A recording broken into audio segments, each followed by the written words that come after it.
அஸ்ஸலாமு அலைக்கும் வரஹ்மத்துல்லாஹி வபரகாத்துஹு. கண்ணியத்திற்குரிய எல்லாம் வல்ல அல்லாஹு ஜல்ல ஷானஹு தஆலாவின் நல்லடியார்களே, மனக்குழப்பத்திற்கு இஸ்லாம் கூறும் மகத்தான தீர்வு என்ற இந்த தொடரிலே நாம் எல்லாம் 5வது நாளிலே அமர்ந்திருக்கிறோம். இந்த மனக்குழப்பத்தை பொறுத்தவரை எல்லா மனிதர்களும் பாவம் செய்யக்கூடியவர்களாக படைக்கப்பட்டிருக்கிறார்கள். பாவம் செய்யக்கூடியவர்கள் இறைவனுடைய கட்டளைகளை மீறுவதன் மூலமாகவும் பாவம் செய்கிறார்கள். சக மனிதர்களுக்கும் சமுதாயத்திற்கும் துரோகம் செய்வதன் மூலமாக, அவங்களுடைய உரிமைகளை பறிப்பதன் மூலமாகவும் பாவம் செய்யக்கூடியவர்களாக இருக்கிறார்கள். அதாவது மனிதனுக்கு செய்யக்கூடிய பாவங்களையும் நம்ம விட்டு வைப்பது இல்லை, அல்லாஹ்வுக்கு செய்யக்கூடிய பாவங்களையும் நம்ம செய்து கொண்டு இருக்கிறோம். இந்த 2 வகையான பாவங்கள்னாலையும் மனிதன் மன அழுத்தத்துக்கு, மனிதன்னா ஓரளவுக்கு நல்லவனாக வாழணும்னு நினைக்கிற மனிதன், அதிலே மூழ்கி போனவனுக்கு எந்த ஒரு உறுத்தலுமே இருக்காது.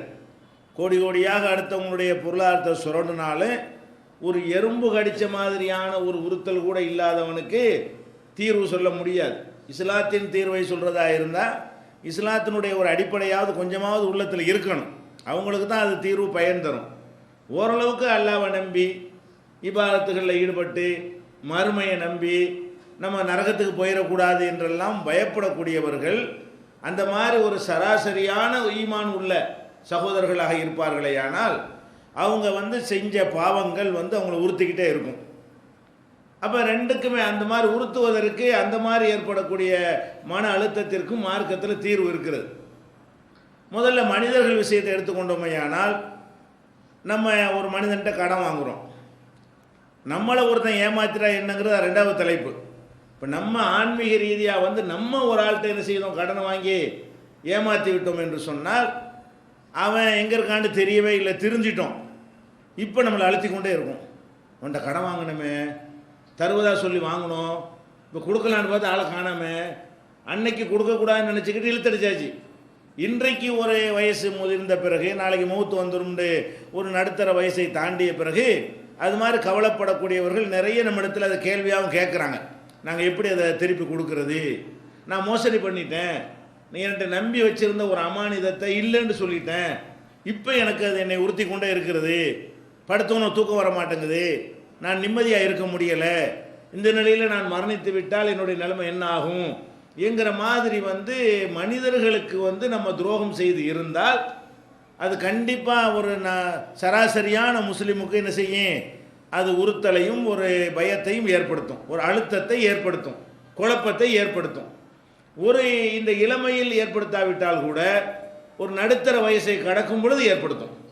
ஒரு இளமை முடுக்கோடு இருக்கும் பொழுது நம்ம சில விஷயங்களை புரியாமல் இருந்தால் கூட ஒரு நமக்கு புள்ள குட்டி நம்ம ஒரு கட்டத்தை வயசை தாண்டிய பிறகு இது மாதிரி நம்ம செய்த துரோகங்கள் பாதிக்கும்.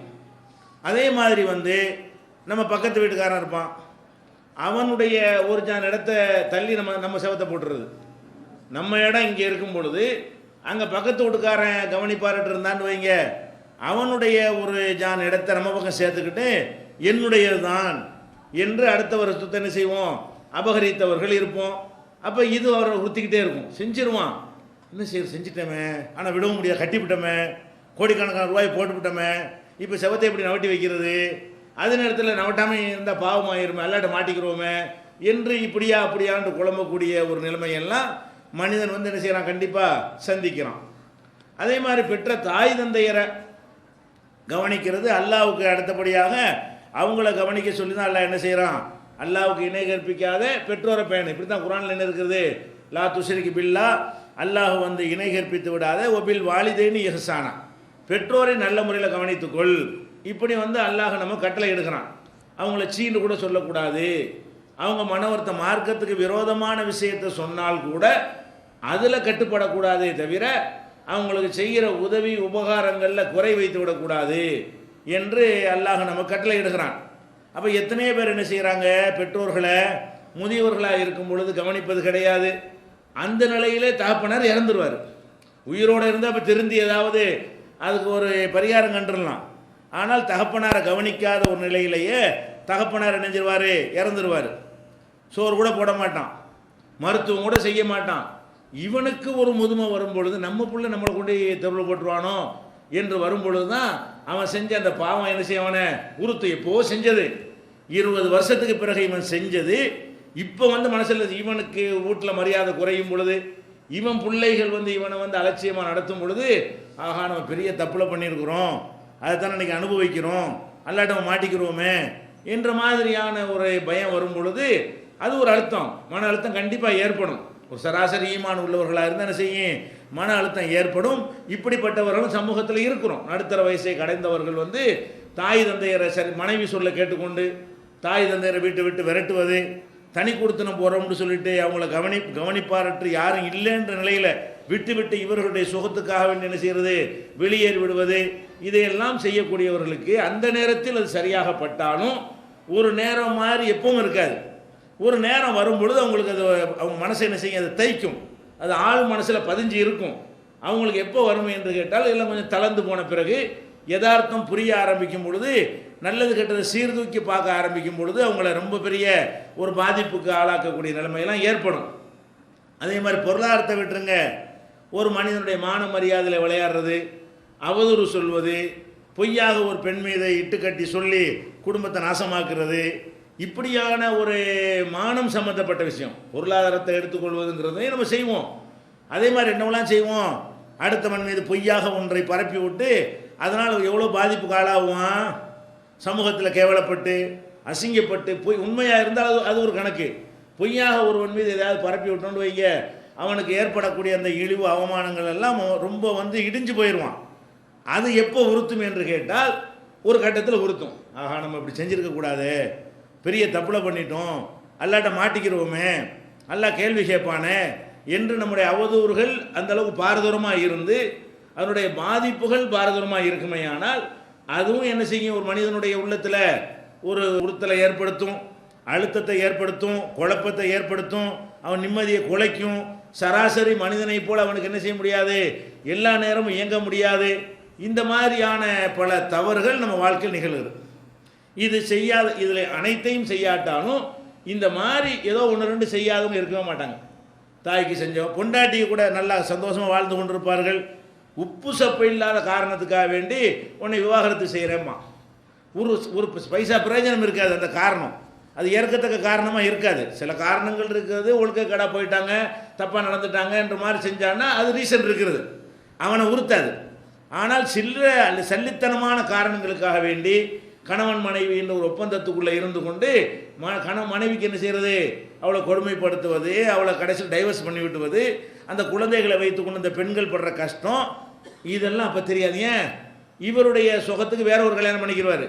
எப்போ தெரியும், அது ஒரு கட்டம் வரும் பொழுது செய்யும், ஆஹா நம்ம பெரிய அநியாயங்களை பண்ணிட்டோம், இந்த மாதிரி மனைவி பெரிய கொடுமை செஞ்சிட்டோமே என்கிற மாதிரியாக உறுத்தல் வரும். சில பேருக்கு அப்போவே கூட வர ஆரம்பித்தோம், செஞ்சுட்டு கொஞ்ச நாள் என்ன செஞ்சிடறேன், நம்ம செஞ்சு சரியாக இருக்குமா, தப்பாக செஞ்சிட்டோமோ என்கிற மாதிரியாக. அது மனைவியாக இருக்கக்கூடியவர்கள் கூட கணவனுக்கு என்ன செய்வாங்க, துரோகம் செஞ்சுட்டு அவங்க பல கொடுமைகளை செய்து அவனை பாதிப்புக்குள்ளாக்கி இருப்பார்கள். இப்படி மனிதன் என்ற முறையில் பிள்ளைகள் தகப்பனுக்கும், தகப்பன் பிள்ளைக்கும், கணவன் மனைவிக்கும், மனைவி கணவனுக்கு, நண்பர்கள் ஒருத்தருக்கு ஒருத்தர் மத்தியில், அண்டை வீட்டாருக்கு மத்தியில், இப்படியாக எல்லா துறையில் பழகும் பொழுது 100% எல்லோருடைய உரிமையை நம்ம பேணுவது கிடையாது. உரிமையை பறிக்கிறது, லஞ்சத்தை கொடுத்து அவனுக்கு உரியதை நம்முடையது ஆக்குறது, இதெல்லாம் செய்கிறோமா இல்லையா? ஒரு லஞ்சத்தை கொடுத்து இந்த சொத்து யாருடையதுன்னு தீர்ப்பளிக்கிறதுக்காக வேண்டி கோர்ட்டில் போய் லஞ்சத்தை கொடுத்தா என்னவாயிரும், உங்கள் சொத்து ஏன் சொத்து ஆகி போயிடும். அதெல்லாம் கூட செய்து சட்டப்படி எனக்கு தான் சொந்தம் என்று சொல்லக்கூடியவர்களுக்கெல்லாம் உலகத்தில் அவங்களுக்கு சட்டப்படி சொந்தமாக இருந்தாலும் அது மனசில் கண்டிப்பாக அது உறுத்தும், பாதிப்பு ஏற்படுத்தும். சக்கராத்து அடையும் பொழுதாவது, சாவு நெருங்கும் பொழுதாவது, படுக்கையில் கிடக்கும் பொழுதாவது ஒரு நல்ல முஸ்லீமை உறுத்தும். அப்போ கூட உறுத்தலைன்னு அவன் முஸ்லீம் கிடையாது. அப்போ கூட உறுத்தலைன்னு வைங்க, இவனுக்கு எந்த மருத்துவமும் கிடையாது, இவனுக்கு எந்த தீர்வும் யாரும் சொல்ல இயலாது. அப்போ கண்டிப்பாக அவரவர்கள் செய்கிற செயல்கள் எல்லாம் ஒரு கட்டத்தில் இல்லாவிட்டால் ஒரு கட்டம் உறுத்தும். ஆனால் கண்டிப்பாக இதெல்லாம் உறுத்தலுக்குரிய காரியம்தான், அதில் எந்த ஒரு டவுட்டும் கிடையாது. இப்போ நம்ம செய்கிற இந்த காரியங்கள் எல்லாம் மன உறுத்தலை ஒருத்தனுக்கு ஏற்படுத்துமையானால் அது தவறா என்று சொன்னால் அது தவறு இல்லை. கண்டிப்பாக என்ன செய்யாது, மன உறுத்தலை ஏற்படுத்தத்தான் செய்யும். மார்க்கும் அப்படி தான் சொல்லுகிறது. மார்க்கம் என்ன சொல்லுது? நீங்கள் ஒரு ஆளுக்கு அநியாயம் செய்தீர்களேயானால், ஒரு அவதூறு சொன்னீர்களேயானால், அவனுடைய சொத்துக்களை பறித்து கொண்டீர்களேயானால், அது இந்த உலகத்தில் நீங்கள் ஜெயித்து விட்டாலும், இந்த உலகத்தில் உங்களுடைய கை ஓங்கி விட்டாலும், அங்கே மறுமை நாளில் அல்லாஹ் வந்து எல்லாருக்கும் நீதி வழங்குறவன். எவனாக இருந்தால், கெட்டவனாக இருந்தாலும் அவன் ஒரு வழக்கை கொண்டு வந்தால் அதுக்கு யார் தீர்ப்பளிக்கணும்? அல்லாஹ் தீர்ப்பளிக்க வேண்டும். அப்போ நம்மளால் பாதிக்கப்பட்டவன் அல்லாட்ட வந்து என்ன செய்வான்? நிற்பான். யா அல்லாஹ், இவன் நல்லா தொழுதான், ஆட்சிக்கெல்லாம் போனான், ஆனால் என்கிட்ட வாங்கின ரூபாயை தரமா ஏமாற்றிவிட்டான் அப்படின்னு அவன் வழக்கு தொடுத்தானே. ஆனால் அது நம்ம மறுமையை பாதிக்குமா பாதிக்காதா? நிச்சயமாக பாதிக்கும். நான் சமூகத்தில் கண்ணியமானவனாக இருந்தேன், என் மேலே அவதூறு சொல்லி என்னை கேவலப்படுத்தி என்னை நாசமாக்கிட்டான் அப்படிங்கிற அவன் சொல்லுவானே. ஆனால் அது உண்மையாக இருக்குமே. ஆனால் அப்போ அதுக்கு அல்லாஹுடைய சன்னிதானத்தில் நமக்கு பெரிய பாதிப்பு நிச்சயமாக ஏற்படும். இதே மாதிரி இதை அல்லாஹுடைய ரசூல் என்ன செய்கிறாங்க? நமக்கு சொல்லி காட்டுறாங்க. எப்படி சொல்கிறாங்க? மறுமை நாளில் வந்து நிற்கும் பொழுது முதல்ல சொல்கிறாங்க, இத்தகி தாவத்தல் மதுலும், பாதிக்கப்பட்டவனுடைய துவாவுக்கு பயந்து கொள். வேறு எவனுடைய துவாவுக்கு நீ பயப்பட தேவையில்லை. எல்லா துவாவும் சமமானது தான். அவுலியா துவா, பெரியார் துவா, மகான் துவான்லாம் ஒன்றும் கிடையாது. ஆனால் யாருடைய துவாவுக்கு பயப்படணும்? நம்மனால ஒருத்தனுக்கு பாதிப்பு ஏற்படுத்திட்டோம் என்று சொன்னால் அவன் கையை இந்த நாட்டு வைங்க, நல்லா ஏற்றுக்குவான். கெட்டவனாக இருந்தாலும் சரி, அவன் எவ்வளோ மோசமானவனாக இருந்தாலும் சரி, பாதிக்கப்பட்ட ஒருத்தன் வந்து கையேந்தி விட்டான் என்று சொன்னால் அதுக்கு நீ பயந்துக்க சொல்லிட்டு ரசூல் ஸல்லல்லாஹு அலைஹி சொல்கிறாங்க, ஃபஇன்னஹு லைஸ பைனஹா வ பைனல்லாஹி ஹிஜாப். அந்த துவாவுக்கும் அல்லாஹ்வுக்கும் இடையில் எந்த திரையும் இல்லை, நேராக போயிடும். நேரடியான ஹாட்லைனில் என்ன செய்யும்? Direct connection. பாதிக்கப்பட்டவன் கையேந்திட்டான்னு சொன்னால் டைரெக்டாக நேரடியாக அல்லாஹ்விடத்தில் சென்றுவிடும், அந்த துவா அங்கீகரிக்கப்பட்டு விடும் என்று ரசூல் ஸல்லல்லாஹு அலைஹி வஸல்லம் எச்சரிக்கிறாங்க. அப்போ நம்மால் பாதிக்கப்பட்டவன் கையை ஏந்தி இருந்தால் என்ன ஆகும்? கணவனால் பாதிக்கப்பட்ட மனைவி, மனைவியால் பாதிக்கப்பட்ட கணவன், தந்தையால் பாதிக்கப்பட்ட பிள்ளை, பிள்ளையால் பாதிக்கப்பட்ட தந்தை, நண்பனால் பாதிக்கப்பட்ட நண்பன், அண்டை வீட்டுக்காரனால் பாதிக்கப்பட்ட அண்டை வீட்டுக்காரன். இது மாதிரி வந்து நம்ம பாதிக்கப்பட்டவன், யா அல்லாஹ் இப்படி அநியாயம் பண்ணுறானே, இவ்வளோ அக்கிரமம் பண்ணுறானே, கேட்க மாட்டியா? இவனுக்கு தண்டனை கொடுக்க மாட்டியா என்று அவன் கையேந்தி விட்டால் அது பயங்கரமான பாதிப்பை நிச்சயமாக ஏற்படுத்தும். அப்போ இது உறுத்தல் வர்றது தப்பு கிடையாது. இதில் வந்து மனக்குழப்பம் வருதுங்கிற இந்த மாதிரி செஞ்சவங்களுக்கு வருது என்று சொன்னால் வரணும். இந்த உறுத்தல்லாம் என்ன செய்யணும்? தீர்வு தனியாக இருக்கிறது. தீர்வு தான் நம்ம பேசிகிட்டு இருக்கோம். முதல்ல இது மாதிரியான ஒரு உணர்வு வரலாமான வரணும். இந்த மாதிரி ஒரு பயம் என்ன செய்யணும்? எல்லாருக்கும் வரணும். எந்த அளவுக்கு என்று சொன்னால், ஒரு சஹாபி இருந்தார், சயீத் இப்னு ஸைத் இப்னு அம்ர் இப்னு நுஃபைல் என்று அவருடைய பெயர். அவர் என்ன செய்கிறாருன்னா, ஒரு அம்மா, பக்கத்து வீட்டுக்கார அம்மா வந்து இவருடைய சொத்தை தன்னுடையதுங்கிறாங்க. இவருடைய சொத்தை, அவங்களும் சஹாபி பெண்ணு தான், இவங்களுடைய சொத்தை அவங்களுடைய சொத்துங்கிறாங்க. இவர் என்ன செய்கிறாரு? இந்த மாதிரி வழக்கு வந்த உடனே மர்வான்கிறவர்கிட்ட போய் அதை கம்ப்ளைண்ட் பண்ணிடுறாங்க, ஏன் சொத்தை அவர் எடுத்துக்கிட்டாருன்னு சொல்லி இவங்க அந்த சொத்தை தனதாக்கி கொண்டார்கள். அப்போ இவர் என்ன செஞ்சார்? விட்டுருங்க, அந்த சொத்தை என்னுடையதுன்னு அந்த அம்மா சொல்லுதில்ல, விட்டுருங்க. ஏன்னா ரசூல் ஸல்லல்லாஹு அலைஹி வஸல்லம் சொல்லியிருக்கிறாங்க, யார் ஒருத்தன் ஒரு ஜான் அளவுக்கு அடுத்தவன் சொத்தை எடுத்துக்கொள்கிறானோ அவனுக்கு 7 பூமி அளவுக்கு அவனை இழுத்து வரும்படி அல்லாஹ் என்ன செய்வான்? மறுமை நாளில் அவனை காட்டுவான். இழுக்க முடியாமல் இழுத்துக்கிட்டு வர்ற மாதிரி ஒரு தண்டனையை கொடுப்பான். அங்கே பார்த்துக்கிறேன் அப்படின்னு சொல்லிட்டு, அங்கே பார்த்துன்னு அப்படி இருக்கல அவர், அங்கே பார்த்துன்னு சொல்லிட்டு என்ன செய்கிறாருன்னா, இங்கே ஏதாவது கூட நல்ல கேட்குறாரு, நான் அங்கே பார்த்துக்கிறேன், அவளை விட்டுருங்கன்னு சொல்லிட்டு, இறைவா இந்த பொம்பளை வந்து உண்மை சொல்லாமல் பொய் சொல்லி என் சொத்தை அபகரித்து இருந்தால் இவளை வந்து கண்ணும் தெரியாமல் ஆக்கி, இவ வீட்டிலேயே இவளுக்கு புதைகுழியை உண்டாக்கி, கபரை உண்டாக்கி அப்படின்னு சொல்லி என்ன செய்கிறாரு? ஒரு துவாவும் செஞ்சிடுறாரு. இது ஊருக்கே தெரிகிற அளவுக்கு என்னவாயிடுச்சு? பிரபல்யமான அளவுக்கு போயிடுச்சு இந்த சம்பவம். கடைசியில் என்ன ஆச்சுன்னா, அந்த அம்மா ஒரு குறிப்பிட்ட காலத்துக்கு பிறகு கண்ணு தெரியாமல் போய், அப்போ ரொம்ப கஷ்டப்படும் பொழுது அவங்களே சொல்லியிருக்கிறாங்க, நான் ஒரு அநியாயம் பண்ணிட்டேன், இந்த சாயிதுடைய துவா என்னை பெருசாக பாதிச்சிருச்சு. அவர் அல்லாட்ட கேட்டார்ல, அந்த பாதிப்புனால இப்போ நான் வந்து குருடியாக கண் தெரியாமல் என்ன செய்கிறேன் இருக்கிறேன் என்று அவங்க உணர்கிற அளவுக்கு பிரசித்தமான சம்பவம் இது மார்க்க ரீதியான ஹதீஸ் கடை இல்லாவிட்டாலும் கூட ரசூல் ஸல்லல்லாஹு அலைஹி வஸல்லம் அவங்களுடைய காலத்திற்கு பிந்தி நடந்த சம்பவமாக இருந்தால் கூட அந்த பாதிப்புகள் வந்து இவர் துவா செஞ்சது இதே மாதிரி துவா செய்கிறாரு, அது மாதிரி நடக்கிறது. இது அவ்வளவுக்கு நீங்கள் போக வேண்டியதில்லை, நம்ம கண்ணு முன்னாடியே பார்க்கலாம்.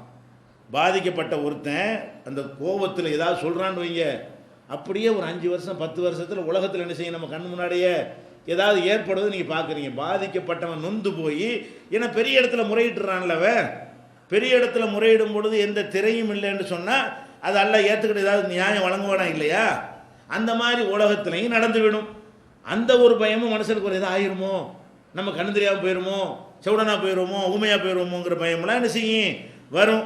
அப்படி வராட்டா கூட மறுமையில் மாட்டிக்கொள்வோமோ என்ற மாதிரியான பயமும் மனுஷனுக்கு என்ன செய்யும் வரும். ஜெயித் இப்னு அம்ருடைய சம்பவம் முஸ்லீமில் 4218வது ஹதீஸில் இருக்கிறது. அப்போ இது மாதிரியான ஒரு பாதிக்கப்பட்டவங்களுடைய பத்துவாவுக்கு பயந்து கொள்ளுங்கள் என்று மார்க்கம் சொல்கிற காரணத்தினால இது மாதிரி உறுத்தல்கள் நமக்கு வரும், மன அழுத்தம் ஏற்படும். இதுக்கு என்ன தீர்வு என்ன? இப்படி மன அழுத்தத்தில் உட்கார்ந்துக்கிட்டு இருக்கிறதா? கொஞ்சம் மனசு வச்சோமையானால் இந்த மனக்குழப்பத்தை தீர்த்திடலாம். கொஞ்சம் மனசு வைக்கணும், கொஞ்சம் அல்லாஹ்வுடைய பயத்தை முன்னிறுத்தி என்ன செய்யணும், கொஞ்சம் மனசு வைத்தோமையானால் நம்ம அதற்கு தீர்வு கண்டுவிடலாம். அது என்ன தீர்வு? நபிகள் நாயகம் ஸல்லல்லாஹு அலைஹி வஸல்லம் சொல்கிறாங்க, யாராவது தன்னுடைய சகோதரனுக்கு ஏதாவது ஒரு அநியாயம் செய்திருந்தால், எந்த ஒரு சகோதரனாவது எந்த ஒரு சகோதரனுக்காவது பொருளிலையோ வேற ஏதாவது மான மரியாதையிலையோ அநியாயம் செய்திருப்பீர்களே, ஆனால் இன்றைய தினம் அப்படி சொல்கிறாங்க, இன்றைய தினம் அதை வந்து அவனிடத்தில் சென்று அவன்கிட்ட மன்னிப்பு கேட்டுக்கொள்ளட்டும், அதுக்கு பிராயச்சித்தம் தேடிக்கொள்ளட்டும். இல்லை என்று சொன்னால் அங்கே வந்து என்ன கிடைக்காது, மறுமையில் ஒன்றும் கிடைக்காது என்று நபிகள் நாயகம் ஸல்லல்லாஹு அலைஹி வஸல்லம் அவர்கள் இதான் அதுக்குரிய பரிகாரமாக சொல்லித்தர்றாங்க. ஏதாவது இருக்குமையானால் அல்லாஹ்விடத்தில் சென்று என்ன செய்யணும், அந்த மனுஷன்கிட்ட போய் திர்ஹமும் காசுலாம் வேலை செய்யாது, பணம்லாம் செல்லாது.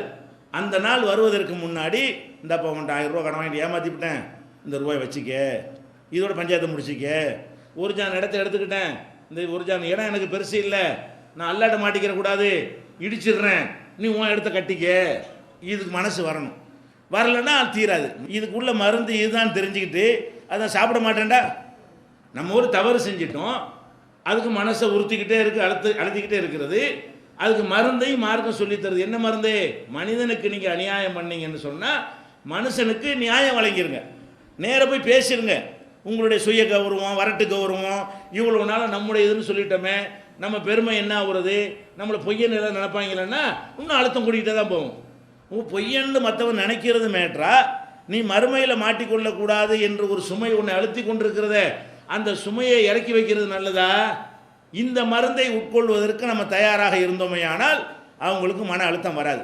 அவதூறு சொன்னீங்களா, போய் நேராக போய் நான் தெரியாமல் சொல்லிட்டேன், இதில் கௌரவம் என்ன பார்க்குறீங்க, அன்னைக்கு ராத்திரி படுங்க ஒரு அழுத்தம் இருக்காது. யாரை பற்றி அவதூறு சொன்னீர்களோ அவரிடத்துல போய் நேரடியாக பேசி நான் அந்த மாதிரி செஞ்சிட்டேன், என்னை மன்னிச்சுக்கிறங்க, அப்புறம் அழுத்தம் வருமா, உறுத்தல் வருமா? மார்க்கமே இப்படி சொல்லிட்டதுனால அல்லாஹ் கேட்பான் அதை பற்றி? மார்க்கம் தான் இப்படி சொல்லித்தருது. மார்க்கத்தில் இந்த வழிமுறையை சொல்லி தந்திருக்கும் பொழுது நீ ஏன்டா அவதூறு பண்ண நல்லா கேட்க மாட்டான். எங்களுக்குள்ள பஞ்சாயத்தை முடிஞ்சு போச்சே அப்படின்னு அல்லாஹ் என்ன செய்வான், எடுத்துக்கிடுவான், அதுக்குள்ள நான் தலையிட மாட்டேன்ருவான். அப்போ அந்த மாதிரி பொருளாதாரத்தை மோசடி செய்கிறவன் என்ன செய்கிறான்னா, மோசடின்னு தெரியுது, பல கோடிகளுக்கு அதிபதி ஆயிடுவான். 1000 ரூபாய்க்கு கொடுக்குறது பெரிய மேட்டராக இருக்காது, வரட்டு கௌரவம் தடுக்கும். அன்னைக்கு 1000 ரூபா சுருட்டும் பொழுது பெரிய தொகையாக இருந்திருக்கலாம், இன்னைக்கு இவன் கொடுக்கும் பொழுது சின்ன அற்பமான தொகையாக இருக்கலாம். என்ன நினைக்கிறான், நம்ம போய் அவன்கிட்ட பணிகிறதா, அவன்கிட்ட இறங்கி போகிறதா, நம்ம குற்றவாளின்னு காட்டிக்கிறதா, அவனை நல்லவன் ஆக்குறதா, அவன்கிட்ட போய் மன்னிப்பு கேட்டு நம்மளை தாழ்த்தி கொள்வதா என்று நினைத்தோமையானால் நம்ம செஞ்சது தாழ்ந்த செயலை தானே செஞ்சுருக்கிறோம். தாழ்த்தி கொள்வதாண்டா, தாழ்ந்த செயலை செஞ்சவன் அந்த இடத்துல தாழ்த்தி தானே ஆகணும். நம்ம பெரிய பாரதூரமான உயர்ந்த ஒரு சாதனையை ஒன்று செஞ்சிடலையே.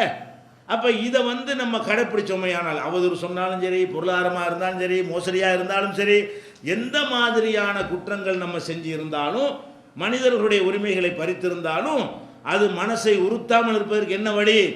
இப்போவே இந்த நிமிஷத்திலே நீங்கள் தீர்மானம் பண்ணி நம்ம யாருக்கெல்லாம் என்னென்ன செஞ்சுருக்கிறோம், எதெல்லாம் நம்மளை அழுத்தி கொண்டிருக்கிறது நினைத்து பார்த்து, இன்றைக்கு அப்படி ரசூல் அல் யௌமங்கிறாங்க, ஹல் யௌம, இன்றைக்கே நீ போய் என்ன செஞ்சிரு, அவனிடத்தில் ஹலாலை ஒன்று கொடுக்க முடிஞ்சா கொடு, வாங்கின கடனை கொடுக்க முடியலையா, மோசடியை கொடுக்க முடியலையா, இந்த வசதி இல்லை, நான் மோசடி பண்ணிட்டேன், அல்லாஹ்வுக்கா என்னை மன்னிச்சுக்கன்னு கேளு. இங்கே கேட்டால் முடிஞ்சு டாபிக் ஓவர்.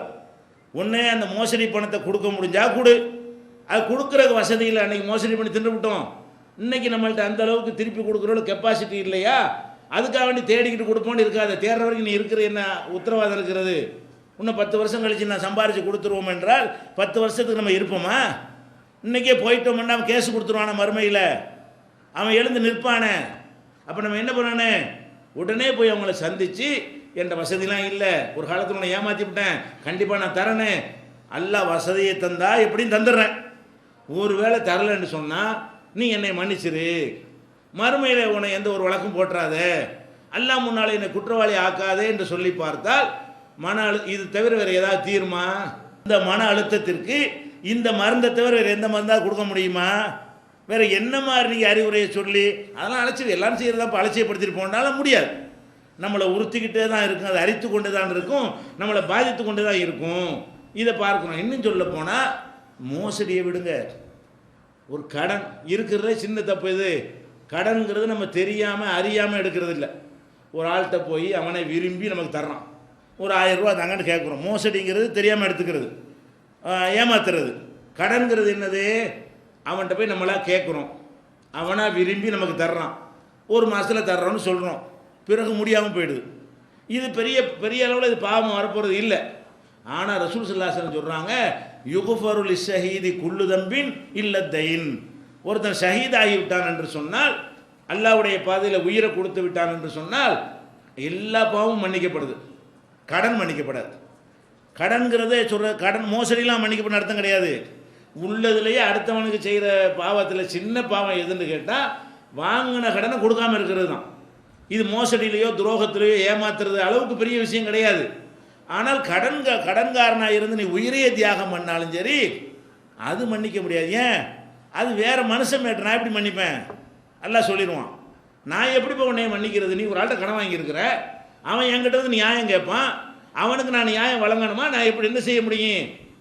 நான் ஒரு ஆதில், நான் நேர்மையானவன், நான் நீதியாக தீர்ப்பளிக்கிறவனாக இருக்கும் பொழுது இந்த மனிதனுக்கு நான் நீதி வழங்கி ஆகணும் என்று வாங்கின கடனுக்கு கூட என்ன இல்லை, மன்னிப்பு இல்லை என்று சொன்னால் அதை தாண்டி செய்யக்கூடிய துரோகங்கள்லாம் என்ன கதிக்கு ஆளாகிறது? ஒரு மனிதர் வர்றார், ரசூல் ஸல்லல்லாஹு அலைஹி வஸல்லம் வர்றார், வந்து அல்லாஹ்வுடைய தூதரே, மனுஷன் செய்கிற செயலில் நல்ல செயல் எது? அல்லாஹ்வுடைய பாதையில் உயிரை கொடுக்கறது. உடனே அவர் கேட்குறாரு, அப்போ வந்து நான் வந்து அல்லாஹ்வுடைய பாதையில் உயிரை கொடுத்து விட்டால் நான் வந்து சொர்க்கம் போயிடுவேனா அப்படின்னு அவர் கேட்குறாரு. அப்போ ரசூல் ஸல்லல்லாஹு அலைஹி வஸல்லம் சொல்கிறாங்க, நீ சகித்து கொண்டு நன்மை எதிர்பார்த்து உயிரை கொடுத்துருந்தாயானால் கண்டிப்பாக நீ சொர்க்கம் போவ அப்படிங்கிறாங்க. அவர் திரும்பி போங்க கூப்பிட்றாங்க, திரும்பி போகிறார், இங்கே வா, என்ன கேட்டார், இன்னொரு கேளுங்கிறாங்க. அவர் என்ன கேட்டார்னா, அல்லாஹ்வுடைய பாதையில் நான் கொல்லப்பட்டால் எனக்கு சொர்க்கம் நிச்சயமானு கேட்குறாரு. ரசூலுல்லாஹ் என்ன செய்கிறாங்க, ஆமாம் நிச்சயங்கிறாங்க. சொல்லிட்டு போனால் கூப்பிட்டுங்க, இன்னொரு தடவை கேளுங்கிறாங்க.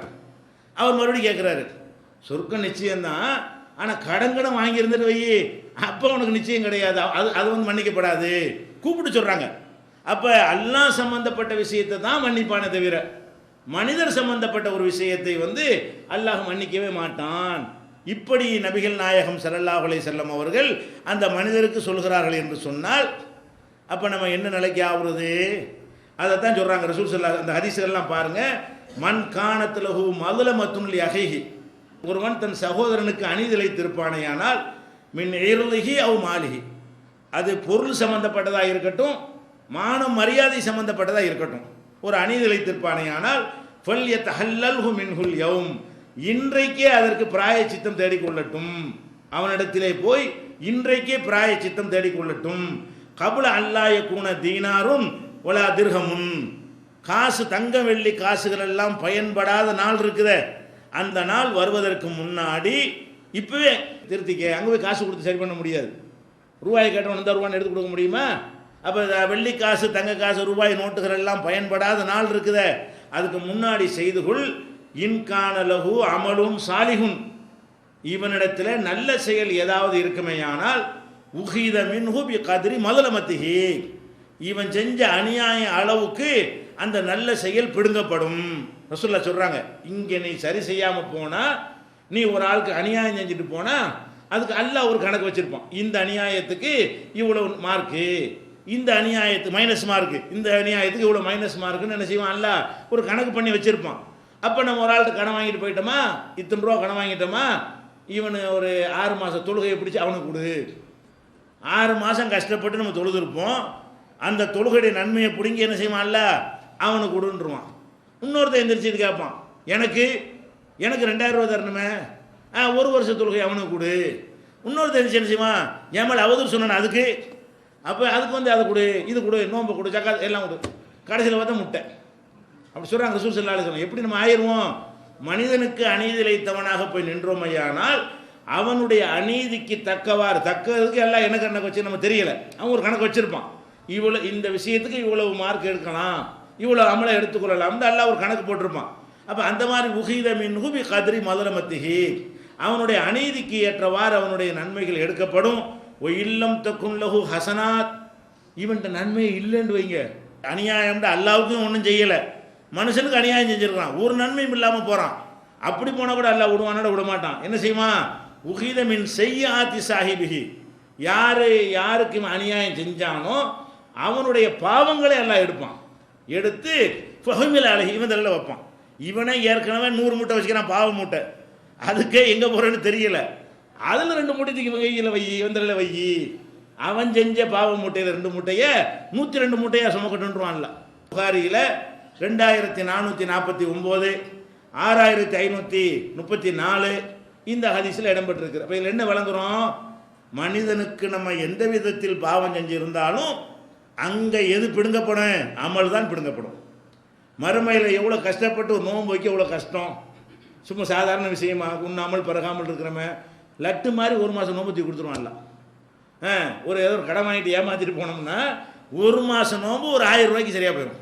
எந்த நிலைக்கு ஆகுறது? நம்ம மறுமையிட எப்படி வெற்றி பெறுவது? மனிதனுடைய ஹக்குகளுக்கு அல்ல ஒன்றுனா பிடிங்கி கொடுத்தானே, ஆனால் எல்லாம் போயிடும். அப்போ நன்மை இல்லாமல் 0வாக இருக்கும் பொழுது அதோட விடாமல் என்ன செய்யறான்? அடுத்தவன் செஞ்ச பாவத்தை இன்றைக்கி நமதல்லதுக்கு வச்சான்னு சொன்னால் அப்போ நமக்கு எது என்ன ஆகும்? அதில் பாதாளத்துக்கு போய்விடும் என்று நபி ஸல்லல்லாஹு அலைஹி வஸல்லம் அவர்கள் இதை எச்சரிக்கிறாங்க. இன்னொரு தடவை சொல்கிறாங்க, இது பரிகாரம் சேர்த்து சொல்கிறாங்க. என்ன பரிகாரம்? உடனே கொடுத்துரு. எதுக்கு வச்சு அடுத்தவனுடைய மான மரியாதையில் நீ எதுக்கு விளையாண்டுட்டு இருக்கிற? ஒரு தடவை கேட்குறாங்க, ஹல் ததுரூன மணில் முஃப்லிஸ், அனைத்தையும் இழந்தவன் யார் தெரியுமா? முஃப்லிஸ்னா அந்த திவாலா வருன்னு சொல்கிறாங்க இல்லையா, மஞ்சள் நோட்டீஸ் விடுறானே, அதுக்கு தான் முஃப்லிஸும்பாங்க. அப்போ ரசூல் ஸல்லல்லாஹு அலைஹி வஸல்லம் கேட்குறாங்க, ஹல் ததுரூன மணில் முஃப்லிஸ், அனைத்தையும் இழந்தவன் யார் என்று தெரியுமா? நிறைய வச்சு இருந்து அப்புறம் எல்லாத்தையும் இழந்துட்டான அவன் யார் தெரியுமான்னு கேட்குறாங்க. அப்போ சஹாபாக்கள் சொல்கிறாங்க, மல்லா திர்ஹமலஹு வலாமத்தா, யார்கிட்ட வந்து காசு இல்லையோ, யார்கிட்ட செல்வம் இல்லையோ அவன் தான் யார்? முஃப்லிஸு. அதுதான் உலகத்து வழக்கம். ஒன்றும் இல்லாதவன் யாருக்கிட்ட என்ன சொல்லுவீங்க? சோத்துக்கு வழி இல்லாதன்னு சொல்லுவீங்க, நம்ம காலத்தில் சொல்லுவோம். அதை வந்து ரசூல் ஸல்லல்லாஹு அலைஹி வஸல்லம் காலத்தில் எப்படி சொல்கிறாங்க? யார்கிட்ட காசு பணம் இல்லையோ அவன் தான் முஃப்லிஸுங்கிறாங்க. அப்போ ரசூல் ஸல்லல்லாஹு அலைஹி சொல்கிறாங்க, இன்னல் முஃப்லிஸ மின் உம்மத்தி, என்னுடைய உம்மத்தில் முஃப்லிஸ் என்பவன் இவன் இல்லை, வேற ஒருத்தன். நீங்கள் முஃப்லிஸு ஒன்றும் இல்லாதவன் இவனை நினச்சிக்கிட்டு இருக்கிறீங்க. அது யாருன்னு கேட்டால், யஅதி யௌமல் கியாமத்தி பி சியாமின், கியாம நாளையில் நிறைய நோன்பு நோற்றவனாக வருவான். ஓ சலாத்தின், நிறைய தொழுகையை சுமந்து கொண்டு வருவான். ஓ ஜக்காத்தின், நிறைய ஜக்காத்து கொடுத்து அந்த நன்மைகளை வர மூட்டை மூட்டையாக சுமந்து கொண்டு வருவான். அதே நேரத்தில் ஓ யஅதி கது சத்தம இருலஹாதா, இவனுடைய மானத்தோடு விளையாடி இருப்பான். ஒருத்தனை சொல்லி காட்டி அவனுடைய மானத்தோடு விளையாடி இருப்பான். ஓ கதபஹாதா, இவன் மேலே அவதூறு சொல்லியிருப்பான். அவன் மானத்தை விளையாடி இருப்பான், இவன் மேலே அவதூறு சொல்லியிருப்பான். ஓ அக்களை மாலஹாதா, அவனுடைய சொத்தை சாப்பிட்ருப்பான். இப்படி ஒரு மக்களுக்கு எல்லாத்தையும் செய்து விட்டு, ஆனால் தொழுகை நோம்புல பறக்கத்தான் இருக்கும். நிறைய தொழுகை, நிறைய நோன்பு, நிறைய ஜக்காத்து, நிறைய நன்மைகள் நிறைய எடுத்துக்கிட்டு வர்றான். ஆனால் என்ன செஞ்சிருப்பான்? அவனை திட்டியிருப்பான், இவனை ஏசியிருப்பான், அவதூறு சொல்லியிருப்பான். இது மனுஷனுக்கு செய்கிற குறையில் ஒரு குறை வைக்காமல் செஞ்சுருப்பான். இந்த மாதிரி வந்த உடனே ஆளை உட்கார வச்சு என்ன செய்வான்? அல்லாஹ் என்ன செய்வான்னா, பொய் குத்தசு ஹாதா மின் ஹசனாத்திஹி, இவனுடைய நன்மைகளிலிருந்து அவனுக்கு கணக்கு தீர்க்கப்படும். இவன் செஞ்ச தொழுகை நோன்பு நிறைய சுமந்து கொண்டு வர்றான் இல்லையா, அதை கொண்டு கணக்கு தீர்க்கப்படும்.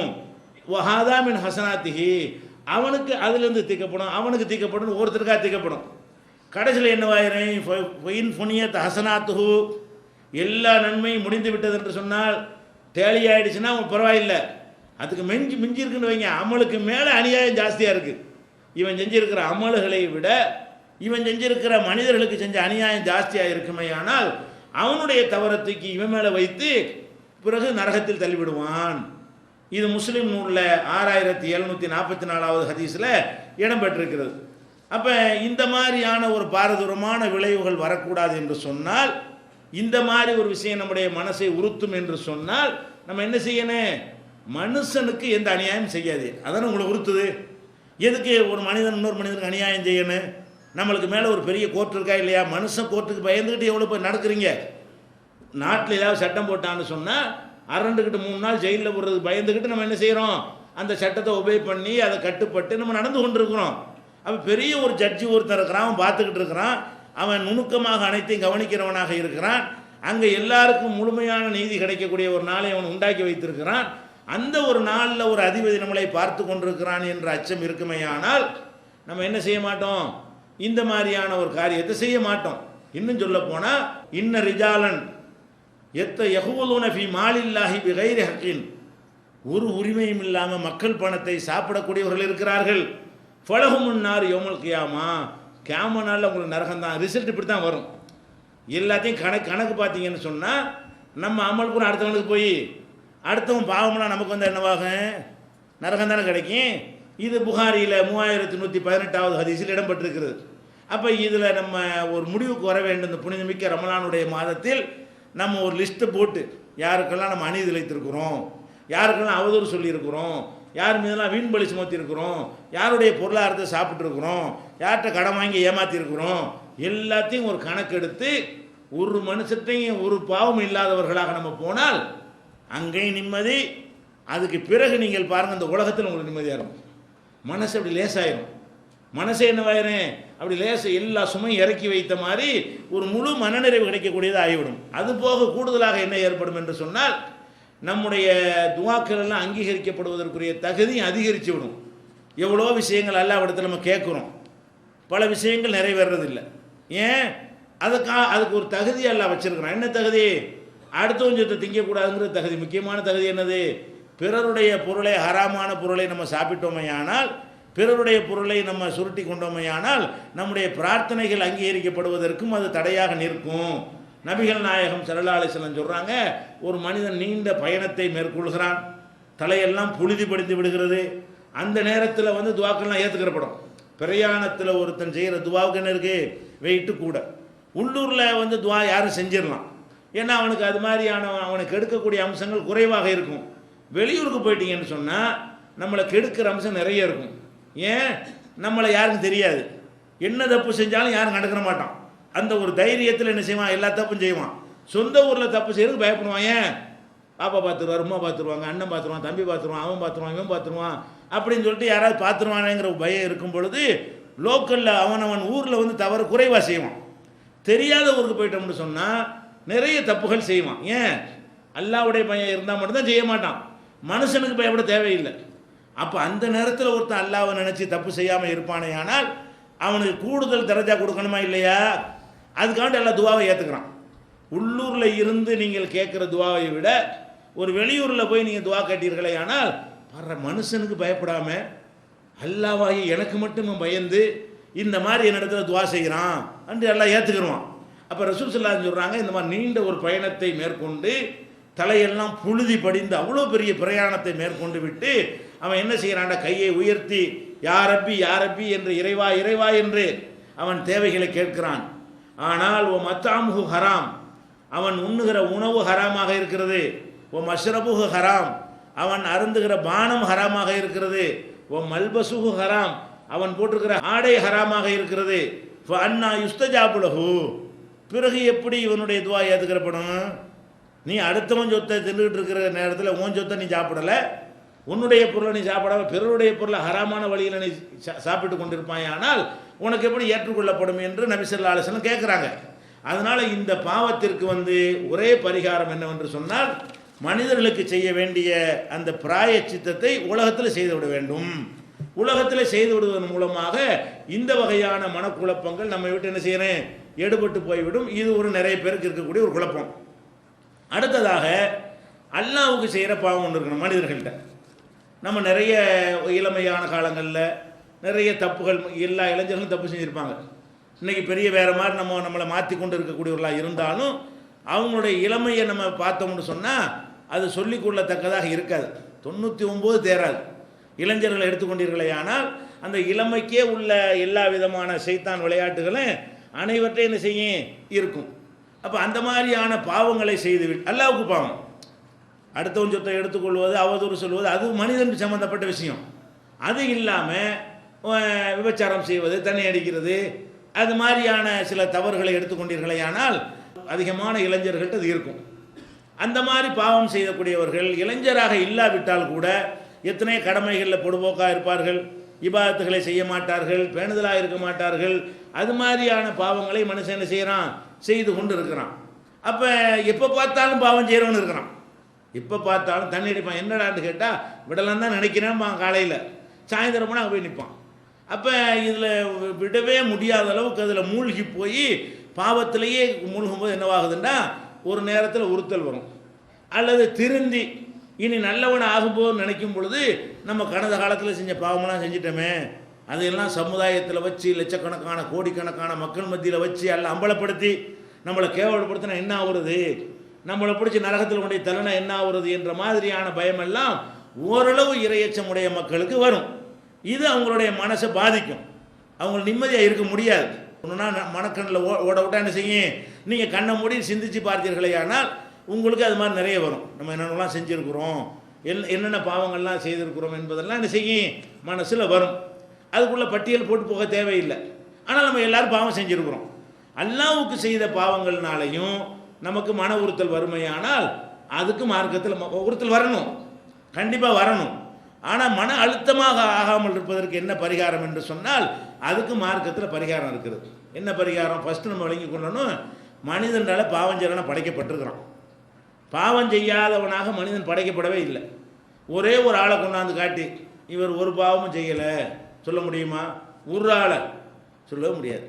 பாவத்தில் அளவு வித்தியாசம் இருக்கலாம். அவர் 100, இவர் 50, இவர் 25 என்று இருக்கலாமே தவிர ஒரு மனிதரை கொண்டு வந்து நிப்பாட்டி இவர் எந்த பாவமும் செய்யலை, எந்த தப்பும் செய்யலை, 100க்கு 100 என்று யாரையும் சொல்ல முடியாது. எந்த மனிதனாக இருந்தாலும் குறைஞ்ச வச்சு ஒரு கோழை கூட சொல்லியிருக்க மாட்டானா, ஒரு புறம் கூட பேசியிருக்க மாட்டானா, இது மாதிரியெல்லாம் இல்லாமல் என்ன செய்யாது, அடுத்தவனை புண்படுறவன் நடந்திருக்க மாட்டானா. இப்படியாக பல விஷயங்கள் என்ன செய்வான், மனிதன் வந்து பாவம் செய்யக்கூடியவனாகத்தான் படைக்கப்பட்டு இருக்கிறான். ஆனால் அல்லாஹ் நம்மகிட்ட என்ன எதிர்பார்க்குறான்னு கேட்டால் பாவமே செய்யாத ஒரு இனத்தை படைக்கணும்னு அல்லாஹ் விரும்பவே இல்லை. என்னை வணங்கி கொண்டே இருக்கணும், எப்போ பார்த்தாலும் இபாதத்தில் மூழ்கி கொண்டே இருக்கணும், அப்படி ஒரு படைப்பை படைக்கணும்னு நினச்சிருந்தான்னா அதுதான் மலக்கு ஏற்கனவே இருந்தாங்களே, மூளையும் படைக்கணுங்கிறேன். நம்மளை படைக்கிறதுக்கு முன்னாடி மலக்குகள் என்ன பண்ணிகிட்டு இருந்தாங்க, அல்லாஹ் தான் வணங்கிட்டே இருந்தாங்க. எப்போ பார்த்து ருக்குன்னா ருக்கு தான், சஜிதான்னா சஜிதா தான், எந்திரிங்கிற வரைக்கும் சஜிதா. அப்போ அல்லாஹ் சொன்ன விஷயத்தை அப்படி செய்வாங்க.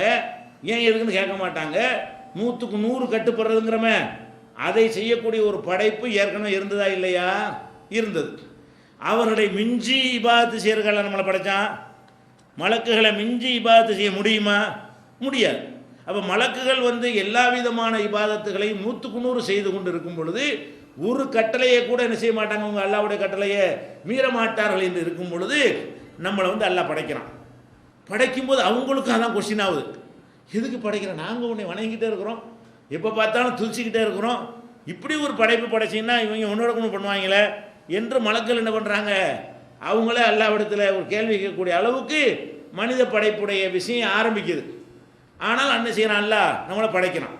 படைச்ச ஆரம்பமே என்ன, நம்ம வெளியேற்றின இதனால நம்ம வாப்பாவை ஆதம் அலைஹிஸ்ஸலாத்தை வெளியேற்றின எதுக்காக வேண்டி, தப்பு செஞ்சதுக்கு தானே. ஒரே ஒரு கட்டளை, எல்லாத்தையும் தின்னு, இந்த மரத்தை மட்டும் நெருங்காது. ஒரு குறிப்பிட்ட மரத்தை காட்டி லா தக்ரபா ஹாதிஹி ஷஜரா, இது தானே அல்லாஹ் சொன்னான். வேறு ஒரு ஆர்டரும் கிடையாது. தொழுகை, நோம்பு, ஜக்காத்து, ஹஜ்ஜி ஒரு உத்தரவும் போடப்படலை. என்ன உத்தரவு? திங்கிறதுக்கு தான் உத்தரவு. உத்தரவே என்ன, இங்கே உட்காந்து என்னத்தை வேணாலும் சாப்பிடு, இந்த ஒன்றும் சாப்பிடாது. இதை கேட்டார் அவர். அப்போ இப்படி தான் நம்ம இருக்கிறோம். இதுதான் கடத்தப்படுகிறது. என்ன செய்கிறது, அவரிடமிருந்து நம்ம எல்லாருக்கும் கடத்தப்படுற விஷயம் என்னது, இதுதான். அதனால் ஆதமுடைய மக்கள் எல்லாம் தவறு செய்யக்கூடியவர்கள் என்று நபிகள் நாயகம் ஸல்லல்லாஹு அலைஹி வஸல்லம் சொன்னார்கள். அப்போ நம்ம பாவம் செய்யக்கூடியவர்களாகத்தான் படைக்கப்பட்டு இருக்கிறோம் என்பதை நீங்கள் என்ன செய்யணும், முதல்ல ஆழமாக பதிந்து கொள்ள வேண்டும். கண்டிப்பாக மனிதன் பாவம் செய்கிறவன் தான். இன்னும் சொல்ல போனால் ரசூல் ஸல்லல்லாஹு அலைஹி வஸல்லம் சொல்கிறாங்க, அல்லாஹ் சொல்வதாக, நீங்கள் பாவமே செய்யலை என்று சொன்னால் நான் என்ன செய்வேன்னு கேட்டால் வேறு ஒரு கூட்டத்தை நான் படைப்பேன். அந்த கூட்டத்தினர்கள் பாவமும் செய்வார்கள், பிறகு மன்னிப்பும் கேட்பார்கள். அந்த மாதிரி பாவம் செய்துவிட்டு மன்னிப்பு கேட்கக்கூடிய ஒரு கூட்டத்தை என்ன செய்வேன், படைப்பேன். என்னுடைய உயிர் எவன் கைவசத்தில் இருக்கிறதோ அந்த அல்லாஹ்வின் மீது சத்தியமிட்டு சொல்கிறேன், லவ்லம் துதுனிபு, நீங்கள் ஒருத்தரும் ஒரு பாவமும் செய்யாவிட்டால் லதஹபல்லாஹு பிக்கும், உங்களை அல்லாஹ் அழித்து விடுவான். அழித்து விட்டு ஒல ஜாபி கௌமின் யுதுனிபூன, பாவம் செய்துவிட்டு போய் எஸ்தஃபிருன் அல்லாஹ், அல்லாஹ்விடத்தில் மன்னிப்பும் கேட்பார்களே, அப்படி ஒரு வேறப்பட படைச்சிருவான். உங்களை படைச்சதுக்கு நோக்கம் என்னன்னு கேட்டால் அந்த ஆசைன்னு ஒன்று சேர்த்து வச்சிருக்கிறானே அது அதனுடைய வேலையை செய்யும். செஞ்சுட்டு நீங்கள் அறிவுன்னு ஒன்று வச்சிருக்கிறானே அது அதனுடைய வேலையை செய்யணும். எல்லாம் தெரியாமல் செஞ்சுட்டனே, பாவம் நம்மளை அறியாமல் நடந்து விடும். நடந்த பிறகு நீங்கள் என்ன செய்யணும்னு கேட்டால், நான் இறைவா என்னை மன்னிச்சு, நான் தெரியாமல் செஞ்சுட்டேன், இனிமேல் இப்படி செய்ய மாட்டேன் என்ற அடிப்படையில் தான் நம்மளை படைச்சிருக்கானே தவிர ஒரு பாவமும் செய்யவே முடியாத வகையில் நம்மளை மலக்காக என்ன செய்யலை, அல்லாஹ் படைக்கலை என்று இதிலிருந்து விளங்குகிறது. அதே மாதிரி நபி ஸல்லல்லாஹு அலைஹி வஸல்லம் சொல்கிறாங்க, இன்னப்தன் அசாப தன்பன், ஒரு அடியான் ஒரு பாவத்தை செய்துவிட்டு பொகால ரப்பி அதனப்து ஃபக்ஃபிர்லி, இறைவா பாவம் செய்து மன்னிச்சிருங்கிறான். ஒரு அடியான் பாவத்தை செஞ்சுட்டு மன்னிச்சிருந்தோன்னே பொகால ரப்புஹு, அப்போ அல்லாஹ் சொல்கிறான், ஹலிமா அப்தி அன்னலஹு ரப்பன், என்னுடைய அடியான் இது விளங்கி வைத்திருக்கிறான், சரியாக தான் புரிஞ்சு வச்சிருக்கிறானா, அவனுக்கு ஒரு இறைவன் இருக்கிறான், அந்த இறைவன் பாவத்தை மன்னிப்பான், மன்னிப்பு கேட்காவிட்டால் தண்டிப்பான் என்று என்னுடைய அடியான் விளங்கி வைத்திருக்கிறானா, அப்போ நான் மன்னிச்சிடுறேன். இந்த மன்னிப்புன்றவன என்ன வருதுன்னு கேட்டால் அது ஈமானுக்கு ஒரு அடையாளமாகுது. பாவம் செஞ்சதை விட எதுக்கு அடையாளமாகுது, பாவம் நீ விட்டு போயிட வேண்டியதானே. யாரெல்லாம் செஞ்சிட்டேன்னு சொன்னால் என்ன அர்த்தம், எனக்கு மேலே ஒருத்தன் இருக்கிறான்னு அர்த்தம், அவன் பார்த்துக்கிட்டு இருக்கிறான்னு அர்த்தம், மன்னிக்கலைன்னா பிடிச்சி உதப்பான்னு அர்த்தம், அதை தாங்க மாட்டோங்கிற அர்த்தம். இவ்வளவு அதில் அடங்கியிருக்கா இல்லையா? நம்ம பாவம் செஞ்சதை பார்க்குறோம், ரப்பு என்னத்தை பார்க்குறான், மன்னிப்பு கேட்குறத பார்க்குறோம். பாவம் செய்ததை நம்ம பார்க்குறோம் என்றால் அல்லாஹ் என்னத்தை பார்க்குறான், என்னுடைய அடியான் இதை கூட கரெக்டாக வழங்கி வச்சிருக்கிறானே, தனக்கு ஒரு இறைவன் இருப்பதாகவும் அவன் அனைத்தையும் கண்காணிப்பதாகவும் அவன் மன்னிக்கிற அளவுக்கு கருணை உள்ளவன் என்றும் மன்னிப்பு கேட்காட்டி தண்டிக்கிற அளவுக்கு கோபமானவன் என்று வழங்கி வைத்திருக்கிறானே, அதனால் நான் மன்னித்து விட்டேன் என்று அல்லாஹ் சொல்லிடுவானா. அதுக்கப்புறம் சும்மா மக்கள் மாஷா அல்லாஹ் கொஞ்ச நாளைக்கு இப்படி வண்டி ஓடும், மனுஷன் தானே மறுபடியும் தப்பு செய்வான். சும்மா சாபத் அன்பன், ஒரு பாவம் மன்னிப்புலாம் கேட்டுவிட்டு அப்புறம் மலக்காயிருவானா, மலக்காக மாட்டான், அப்போ அப்படித்தான் இருப்பான். கொஞ்ச நாள், ஒரு வாரம், 10 நாள், ஒரு மாதம் ஓடுமா, மறுபடியும் என்னத்தையா செய்வான். சரி யாரெல்லாம் நான் தெரியாமல் செஞ்சுட்டேனே, நீ மன்னிச்சிருவேன் என்று என்ன செய்வான், அவன் கேட்பான். அப்போ அதை அல்லாஹ் இதே மாதிரி சொல்லுவான், ஓ அதுக்கு ஒரு இறைவன் இருக்கிறான்னு விளங்கி வச்சிருக்கிறானா, மன்னிப்பான்னு விளங்கி வச்சிருக்கிறானா, மன்னிக்கலான தண்டிப்பான்னு விளங்கி வச்சிருக்கிறானா அப்படின்னு சொல்லிட்டு போட மன்னிச்சிட்டேன் அப்படின்றவானா ரெண்டாவது தடவைங்க. அதுக்கப்புறம் அவன் வண்டி கொஞ்ச நாள் போட சும்மா மக்கள் மாஷா அல்லாஹ், அல்லாஹ் நாடுகிற காலம் வரைக்கும் இப்படி என்ன செய்யும், வண்டி ஓடும், மறுபடியும் தப்பு செய்வான். இப்படியே நடக்கும்னு செய்கிறாங்க. ரசூல் ஸல்லல்லாஹு அலைஹி வஸல்லம் சொல்லி காட்டுறாங்க. இது புகாரியில் 7507வது ஹதீஸில் இருக்கிறது.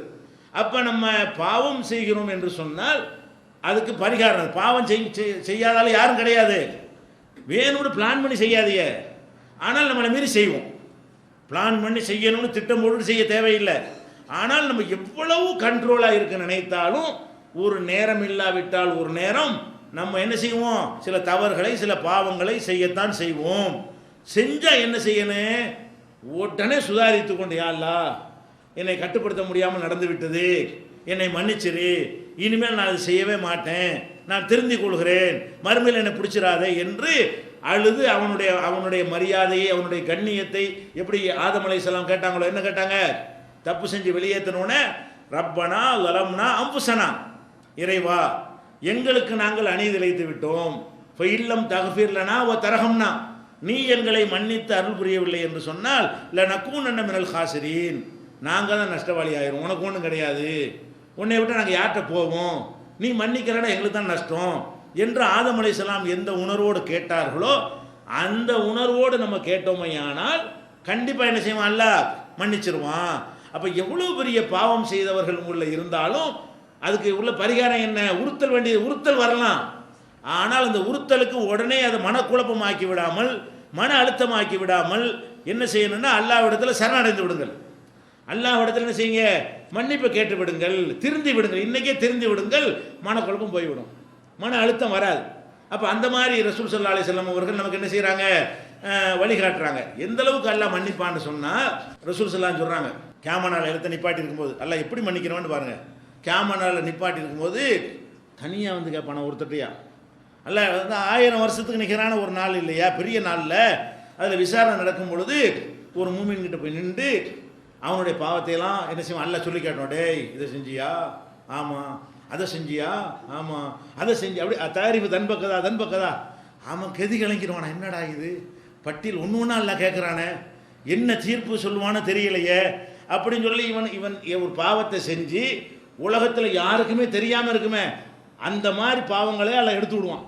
உலகத்துக்கு தெரிஞ்ச பாவம் தான் லிஸ்ட் ஆகி போயிருமே, உலகத்தில் ஒருத்தருக்கும் தெரியாமல் அவனுக்கு மட்டும்தான் தெரியும். அந்த பாவங்களையா சொன்ன உடனே ஆஹா நுணுக்கி எல்லாம் கேட்குறானே, நம்ம கெதி என்ன ஆகுமோ நினைக்குவானா.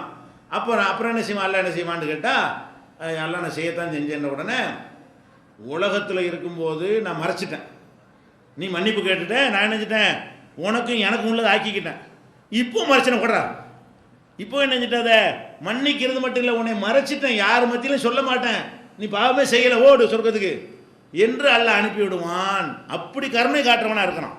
மன்னிப்பு மட்டும் கேட்டோம் என்று சொன்னால் அதை அம்பலப்படுத்தி நம்ம மன்னிச்சா கூட இப்படி தான் மன்னிப்பான். மனசு எப்படி செய்வான்? ஒரு தப்பு செஞ்சுட்டு மன்னிக்கிறதா இருந்தால் கூப்பிட்டு வச்சுக்கிட்டு மக்கள் மத்தியில் விசாரணை நடத்தி அவன் நல்லா கேவலப்படுத்திட்டு போடா மன்னிச்சிட்டோமா. அல்லாஹ் எப்படி மன்னிக்கிறான்? ஒருத்தருக்கும் தெரியாமல் கூப்பிட்டு, அது தெரியுமா ரகசியமாக கேட்பானா. இதுக்கு பேர் நஜ்வான்னு பேர். நஜ்வா ஹதீஸ். நஜ்வானா என்னது? ரகசிய உரையாடல். ரப்புக்கும் மனுஷனுக்கு மத்தியில் ஒரே ஒரு ரகசிய உரையாடல் தான் இருக்கிறது.